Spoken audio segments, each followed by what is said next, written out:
SpiderMan 2 has officially released for the PlayStation 5. It did pretty good, sold 2.5 million copies in the first 24 hours, and I'm sure nobody is shocked by that. I'm sure it will sell very well all holiday season. Leading up to Christmas, it's going to be a big seller. And I'm not surprised. I don't think anybody is surprised. Very well reviewed, 91 universal score over on Metacritic. And doing pretty well based on user ratings. It's got an 8.8. I don't think that's anything to complain about for Sony. Pretty sure they're very happy with that review. I had some concerns with it. There's a couple things that I don't like about it. One, it definitely took woke criticism to heart. What do I mean by that? Well, the first game had a lot of side missions with police. There were a lot of police missions in that game. You had to fix their communications towers. That was so that you could get a lay of the land. Your map would get filled in when you did that. A lot of open world games do this. You just had to go, like, for example, in Far Cry, some of those have you go to towers, like radio towers or just towers in general, and you fix it and you can see the map. A lot of games do this. Spider-Man 1 was no different. Had a lot of missions where police showed up. Miles' dad is a police officer that you establish a relationship with before he dies. A lot of stuff like that. And a lot of these outlets lost their minds over this. Called it propaganda and blasted it for not being aware of the social situations of the world and why police shouldn't be glorified. Well, they listened to that and pretty much switched out police for firefighters. You could say probably not that big of a deal, right? I guess, but it's just the fact that they listened to the gamer or Polygon. Like, that's just not who you listen to for criticism. Spider-Man isn't a cop anymore. He's a firefighter. Small thing. But that's the problem with a lot of the shit in this game. Is there's a lot of little small things in here that are just annoying or just kind of put in there for an ESG purpose, like this mini game that if you criticize, you will get hit up and devoured by pronoun police. People have been complaining about this mission because it just makes no sense and it's boring. I mean, you thought doing Splinter Cell missions as MJ were bad. This is worse. So one of the missions is Miles' deaf girlfriend. You get to play as her and you get to go around and spray paint buildings.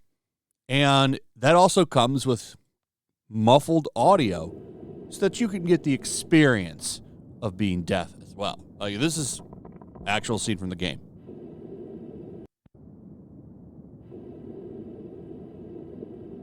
So going around damaging property and spray painting it, a mission in the game.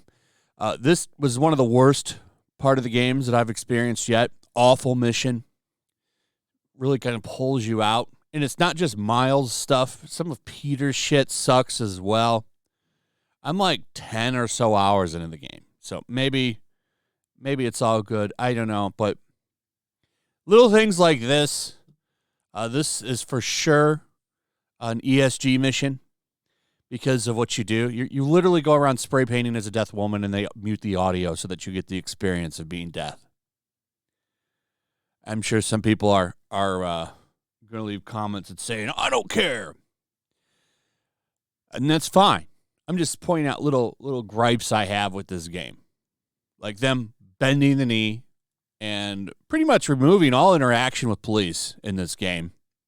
Spider-Man is a crime fighter. He works with police quite a bit, just like Batman. Not as much as Batman, but He helps him out here and there in the comic books quite a bit. I don't know if that's changed. Probably has, considering modern woke Marvel, but it's just little things that have bothered me. And now overall, I'm still enjoying the game. I don't want to put that out there that I hate this game, because I don't hate it. But it's just not as, in my opinion, so far, not as good as the first one. And that's my opinion, and it's not something that you have to agree with. But the one thing that is funny that I think we can all laugh at is the Marvel devs confusing the Cuban and Puerto Rican flags, which is very, very funny to me, because they're trying to, put it in here because of Miles being half Puerto Rican and his mother. So, well, we'll put this flag up in here, and they got it wrong. And they've been getting roasted for it online.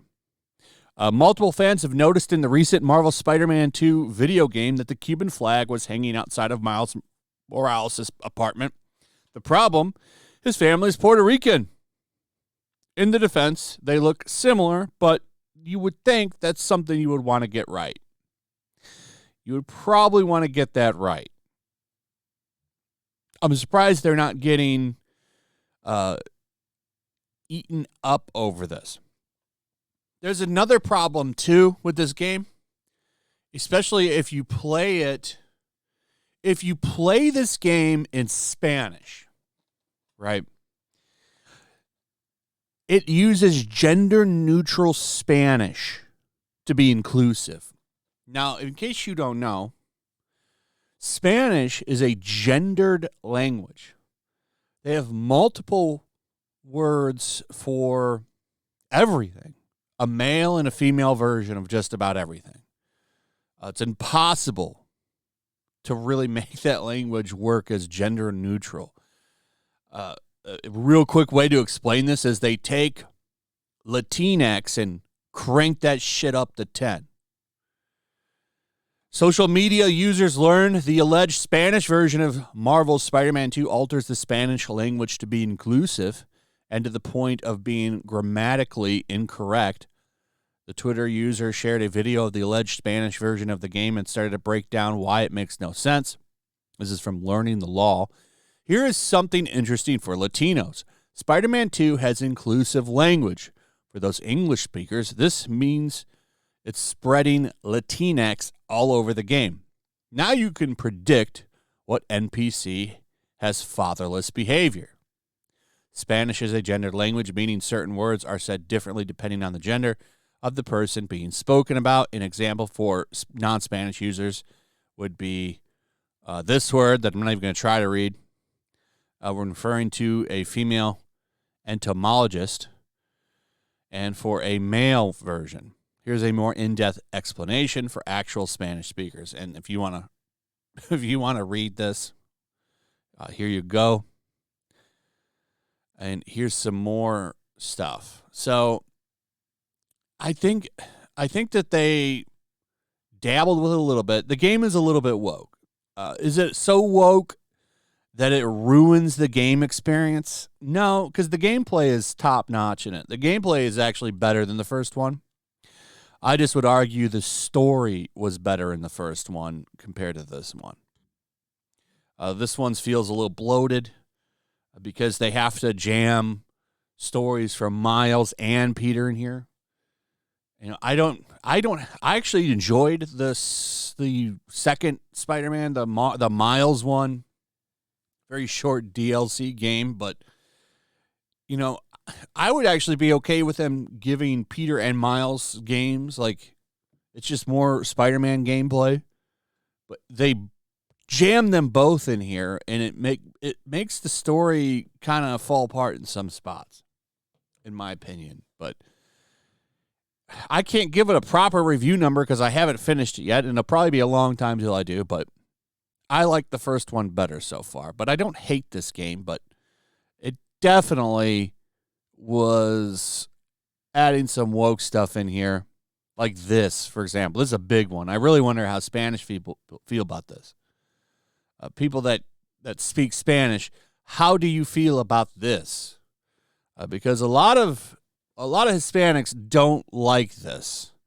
I've talked about this before. It is not cool with them usually. So I'm wondering how they feel overall about this maneuver here. I think it's a strange one. Why don't you just speak Spanish regularly? But they don't want to do regular Spanish. They want to do this college-made version, which pisses off the people they're trying to pander to. This is what blows me away with this shit. Constantly do this Latinx thing, and all it does is piss off Hispanic people. Oh, they get mad about it. And I don't blame them, because they've made it quite clear that they don't like Latinx. They want people to stop messing with their language. And it doesn't stop. It keeps happening. It's almost like they're telling them, you're going to take it and you're going to like it. Anyway, that's pretty much it. Let me know what you guys think about all of this. I'd like to hear from you. Also, if you would, please like, subscribe, share the video. Make sure you're still subscribed. Hit that notification bell. Check out my Rumble and Locals, and I will see you on the next one. Peace. Make sure to check out my Locals. There's a link in the description. It's a fun community that I'm trying to build over here. If you don't want to support me on YouTube, you can come over here. None of that money goes to YouTube. You also can just come over here for free. But if you are a supporter over here, I do plan on doing an extra live stream once a month and throwing links to the supporters so you can actually come on and have a supporter live stream with me. Also, it's a good place to catch all of my content. You don't have to worry about notifications like YouTube. They'll definitely work over here. So come check out my Locals.